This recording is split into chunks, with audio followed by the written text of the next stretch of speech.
Então, a gestalterapia, para mim, ela tem... Qual é o diferencial básico entre a gestalterapia e outras psicoterapias? Quando perguntam, né? Primeiro que quando as pessoas... Eu estava organizando agora o congresso e as pessoas perguntavam do que é esse... O que é isso? Né? O que é essa psicologia? E a coisa mais complicada da gente dizer é o que é gestalterapia, né? Ninguém sabe direito o que é isso. E então uma das maneiras que eu gosto primeiro de pensar para mim sobre o que é gestalterapia é pensar naquilo que o Fritz Perls fez. Como ele usou todo o gênio criativo dele.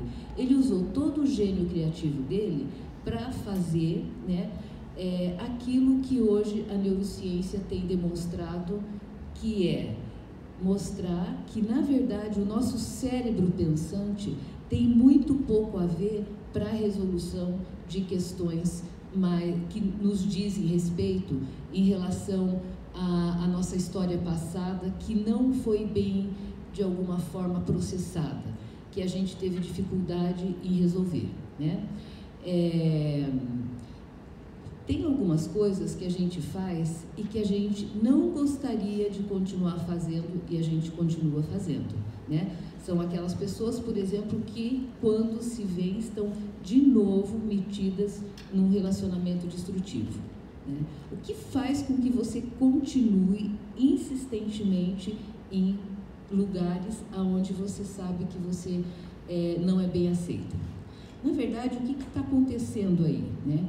Eu estou repetindo um padrão onde a minha cabeça já sabe, né? A minha cabeça sabe que eu não tenho que estar ali. A minha cabeça sabe que eu não tenho que fazer aquilo ali. Mas o que acontece? Quando eu vejo, eu estou de novo dançando a mesma valsa, com parceiros parecidos, com ambientes parecidos, e muitas vezes, né, um conselho, né, qualquer incentivo vai fazer com que você se dê conta do que você está fazendo. Mas entre se dar conta do que está fazendo, do que a gente está fazendo, e realmente mudar o comportamento, tem uma distância muito grande, né? Então, o que a gente percebeu? A gente percebeu que, na verdade, uma terapia cognitiva, ela tem algumas limitações, né? Então, muitas vezes, quando um paciente chega para a terapia, ele vem com uma história que ele contou a respeito de si mesmo, né? Então, qual a história que ele contou? Ele, ao longo da existência dele, ele foi inventando uma história para ele, né? E nessa história, por exemplo, ele é aquela pessoa legal, que perdoa todo mundo, que gosta de fazer bem para os outros e que parará, tal. Essa é uma história que ele se conta e, na verdade, né, se ele tivesse tão convencido muitas vezes das histórias que eles estão se contando, eles não viriam para uma terapia, como por exemplo as pessoas chegam decididas que querem terminar um casamento. E daí quando a pessoa chega decidida para terminar um casamento, eu digo, olha, eu não acredito muito na tua decisão, porque se você tivesse decidido a terminar teu casamento, você não estaria aqui. Então a gente precisa de alguma forma conhecer a parte que te trouxe até aqui, porque se a parte que realmente tivesse certeza que quer se separar, estivesse totalmente convencida, você não estaria aqui. Então, acessar e eu costumo dizer que, na verdade, quem fala muito disso é o Cláudio Naranjo, né? Por influência do Fritz, ele foi parceiro do Fritz, ele foi discípulo e parceiro do Fritz, e ele fala, a partir do eu dominado e eu dominador, ele vai dizer que nós não temos somente esses sub-eus, né? Ele vai falar nos sub-eus. Eu costumo dizer muitas vezes que uma das metáforas boas para representar a gente, né? Para nos representar, como se a gente estivesse diante, né? Como se a gente tivesse uma grande mesa de uma organização, de uma instituição com muitos acionistas, vários acionistas. E normalmente o acionista, né, ou aquele que tem mais poder, é aquele que chegou primeiro, não é verdade? é aquele que veio primeiro. Então, dentro de nós nos habitam a criança que a gente foi um dia, o adolescente que a gente foi um dia, o filho que a gente foi, o irmão que a gente foi, o estudante que a gente foi, aí vem o aluno, aí vem o profissional, aí vem todos esses sub-eus, a minha parte que vai para a igreja, todos esses eus nos habitam. E qual é em que momento a gente vai ter uma resposta boa? Em que momento a gente vai ter uma resposta que, sabe assim, aquela resposta que fecha de uma maneira, que fecha a Gestalt, né? Que consegue fazer com que essa Gestalt seja fechada? É aquela resposta que for mais ecológica. Qual é a resposta mais ecológica? A resposta mais ecológica é aquela que contempla grande parte desse sistema, que contempla grande parte dessa instituição, né? Como a gente estava dizendo, nessa mesa oval onde existem todos esses acionistas, né? Então, qual é, né, tipo assim, o esquema básico, né, da Gestalt é assim: nós somos, né, o Fritz foi o primeiro a abolir a teoria do instinto. Ele dizia que nós somos um organismo, que fazemos trocas no ambiente e que quanto mais significativas essas trocas, mais nutridos nós estamos, né? Através das nossas fronteiras, nós vamos fazendo contato. A palavra contato é uma palavra forte para Gestalt. Nós fazemos contato e nesse contato nós nos nutrimos, né? Como é que a gente vai fazer? Com o que a gente faz contato? A gente faz um contato a partir da nossa necessidade. Por exemplo, agora eu estou sentindo a minha boca seca, né? Então eu tive uma excitação que veio de dentro de mim, né? A minha boca ficou seca. Eu dei um nome para essa sensação se tornou uma figura, né? Agora, com essa figura feita, o que eu faço? Eu mobilizo a energia, eu penso, a água está aqui. Eu mobilizo, né? Eu pego, né? Pego a água, tomo a água, foi um bom contato, né? A água entrou em mim, pronto.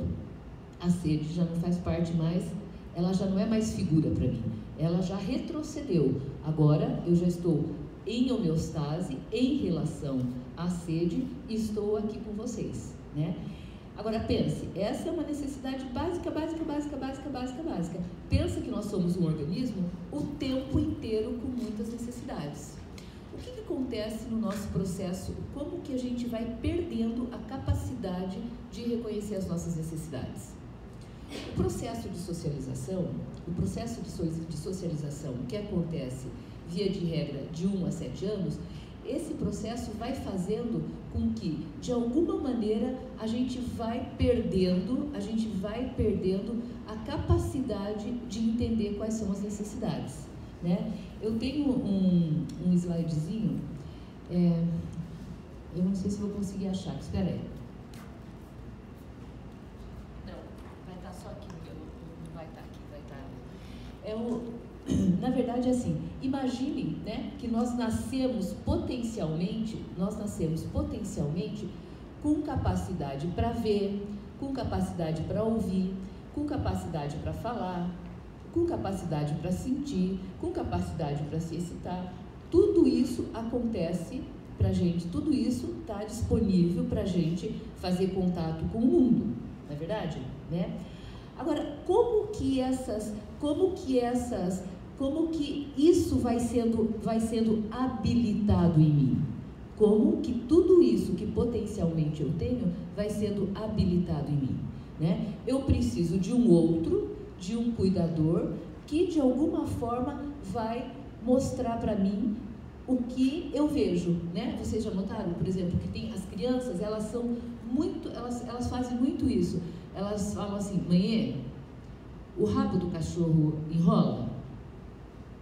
Mãe, o sol é vermelho? Mãe, o que a criança tá buscando? Olha, será que o que eu vejo é real? Né?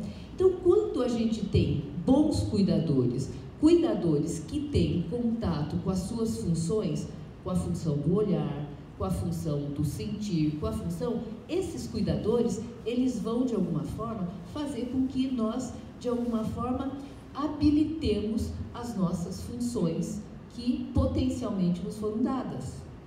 Agora você imagina um cuidador que não tem em si, né, não tem uma capacidade, primeiro, de estar com a criança. Um cuidador que está distraído, um cuidador que está deprimido, um cuidador que está estressado. Como que esse cuidador vai, de alguma forma, habilitar essa criança? Não sei se vocês sabem, o tripé da Gestalt, ele repousa em 3 pilares, né?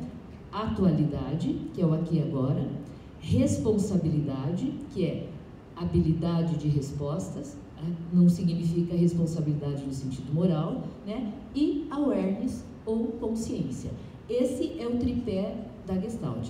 Tudo o que a gente fizer no sentido de experimentos, fantasia, trabalho com sonhos, tudo que a gente fizer, a gente vai buscar consciência, a gente vai buscar responsabilidade e a gente vai ficar no aqui e no agora. Nós não vamos falar no lá e então. Até o lá e então, ele vai ser falado no aqui e agora. Por que falar no aqui e no agora? Falar no aqui e no agora significa a impossibilidade de eu poder me contar histórias, de eu poder estar dissociado. É diferente quando eu falo, quando eu tinha 6 anos, quando eu tinha 7 anos, então naquela época eu morava com a minha madrasta e ela fazia tudo no passado. A consigna é, imagine-se, fecha os teus olhos, imagine-se com 6, 7 anos, diz para mim como você está vestido, que roupa você tem, como você está, pensa pensa que tamanho tem a tua madrasta, qual a posição que ela está, qual a expressão corporal, qual a expressão que ela tem, né? Como ela está, qual o cenário, que tamanho você tem, que tamanho ela tem. Então, é o lá e então, trazido no aqui e agora, para que agora eu reviva e eu não me conte mais histórias, né? Então, todo o trabalho do Peirce foi nesse sentido, foi no sentido de você, né, falar no aqui e no agora, porque quando eu falo no aqui e no agora, o que eu vou fazer? Eu vou habilitar também as minhas emoções. Porque como eu estava falando para vocês, né, o que acontece? Nós nascemos potencialmente com um aparato sensório, motor, para fazer frente à nossa realidade. Quando o meu olho, né, por exemplo, eu sou criança e chego para minha mãe e falo, mãe, você estava chorando, né? Não! Eu não estava chorando, não me enche o saco. Opa, meu olho não serve. O que eu faço? Eu jogo meu olho fora. Mãe, você viu que cheiro esquisito tinha aquele homem? Você não sabe que pode falar essas coisas perto de visita? Eu jogo meu nariz fora. Mãe, eu vi aquele homem falando que era para eu tomar no cu. Eu garanto que você ficou espiando atrás da porta porque você faz isso. Meu ouvido não serve. Então, à medida que eu jogo meu olho, eu jogo meu ouvido, eu jogo a minha boca, né? Porque eu não posso falar, eu não posso ouvir. E eu começo a me tocar. E daí, a mãe abre a porta e fala, sabia? E quando eu estou falando isso, eu estou falando de coisas que eu ouvi. Sabia? Você tem jeito mesmo de ser sem vergonha. Fica pegando onde não deve. Então, o que eu faço? Eu jogo meu sexo fora. E quando eu vou, né? Então, eu vou ficando sem olho, sem... Aonde tem um olho, aonde teria um olho, aonde teria uma orelha, aonde teria uma boca, aonde teria um sexo, né? E se eu começo a bater, porque é a linguagem que eu tenho de 2 a 3 anos, se eu começo a chutar e eu começo a ouvir que eu não posso, eu jogo minha mão, eu jogo meu pé e eu vou ficando despossuída, eu vou alienando, né? E o Fritz vai falar muito na alienação.